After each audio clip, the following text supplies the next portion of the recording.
Let's टकको अर्को एउटा communication skill प्र्याक्टिसको भिडियोमा यहाँहरूलाई स्वागत छ। आज म बोल्ने कला मार्फत आफ्नो आवाजलाई आफ्नो स्वरलाई शुद्ध पार्नका लागि भनेर प्र्याक्टिस पढेर गर्न गइरहेको छु जिब्रोको एक्सर्साइज। त्यसको लागि मैले कुरूप केटीको यथार्थ जीवनी नामक टिकटकमा एउटा पोस्ट देखेँ, त्यो पढ्न गइरहेको छु। ओके, अब हामी भिडियो सुरु गरौँ है त। म पढ्न गइरहेको छु है त। एउटी 28 वर्षीय असाध्य कुरूप र काली केटी थिइन्। उनको दाँत पनि झरेको थियो, तर उनले आफ्नो रङ र कुरूपतामा कुनै पछुतो थिएन। उनी सधैँ खुसी थिइन्। पढ्न र लेख्ने ठुलो रहर थियो।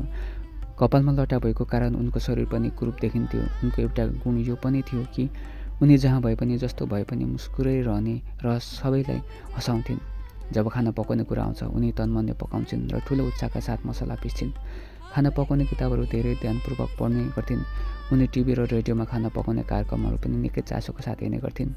कुनै पनि खानेकुरा पकाउनु पर्दा निकै मायाले पकाउने बानी उनमा थियो। आटा मुस्दै मन्दा आगोमा पुरी बुलेर ठुलो मायाले गीत गुनगुनाउने तरकारी चटनी होस्, खिर होस् वा मटर पनिर होस्, उनले स्वादिष्ट बनाउने गर्थिन्।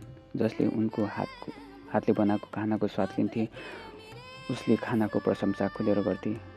उनले खाना पकाउने अद्भुत र असाधारण प्रतिभा हासिल गरेकी थिइन्। त्यो उनकै मेहनतको नतिजा पनि थियो। तर उनको कालो रङ र कुरूपता भएको कारण उनी दुर्भाग्यवश उनलाई कसैले माया गर्दैनन्। तर उनको आमाले उनलाई धेरै माया गर्छिन्। आजसम्म आमाले गाली पनि गर्नु भएन। हरेक पटक चाहिँ यसपटक पनि आज बिहान केटीको बिहे हेर्न आएका सबैले खानाको तारिफ गरे, तर केटीलाई देखेपछि झन्किएर फर्किए। केटी कसैले केही नभनी घरबाट कतै बाहिर गइन्। पुरा दिन एकान्तमा बसेर साँझ फर्किन्। घरको वातावरण निकै निराशमय थियो। बुवा आमासँग धेरै रिसाउनु भएर भन्नुभयो, मलाई थाहा छैन यो दुखी छोरीलाई के पापले पाएको छु। यो गुनासो उनले बारम्बार आफ्नो बुवाबाट सुनिन्, तर त्यसले कुनै असर गरेन। उनी निकै खुसी भइन् र आमालाई केही भन्न गइन् र भनिन्, मलाई धेरै भोक लागेको छ, पहिले मलाई केही खान दिनुहोस्। उसको हातमा प्रमाणपत्र र चेक थियो, तर आज आमाले तरकारी काट्दै हुनुहुन्थ्यो र उसलाई नहेर्दै भनिन्, तिमी साँच्चै दुर्भाग्यपूर्ण छौ। तिमी जन्मने बित्तिकै मरेको भए यो दिन देख्नु पर्दैन थियो। 50 सम्बन्धमा तिमीलाई कसैले मन परेन। आफ्नी आमाबाट यस्तो अपेक्षा थिएन र उसको मनको खुसी विलीन भयो र उसले आफ्नी आमालाई दुखी मनमा भनिन्, म साँच्चै दुखी छु आमा, म मर्नुपर्छ।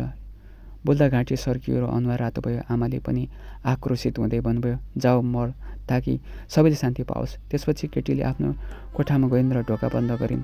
केही बेरपछि आमाले आफ्नो गल्ती थाहा पाउने बित्तिकै आफ्नो कोठातिर दौडिन्। फोन गरेर पनि ढोका नखोल्दा आमाले धकेलिन्।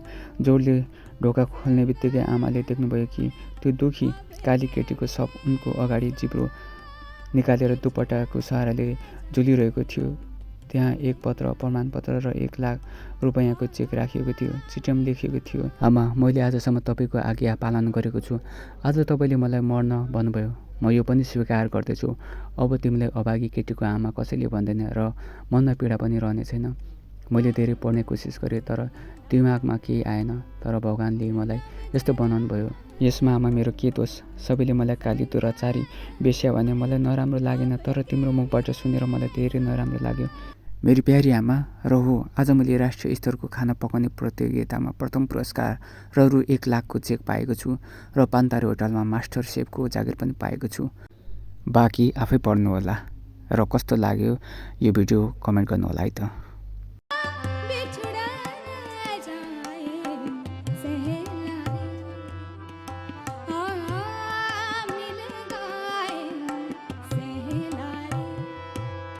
जन्म जन्म को संग न भूले अब के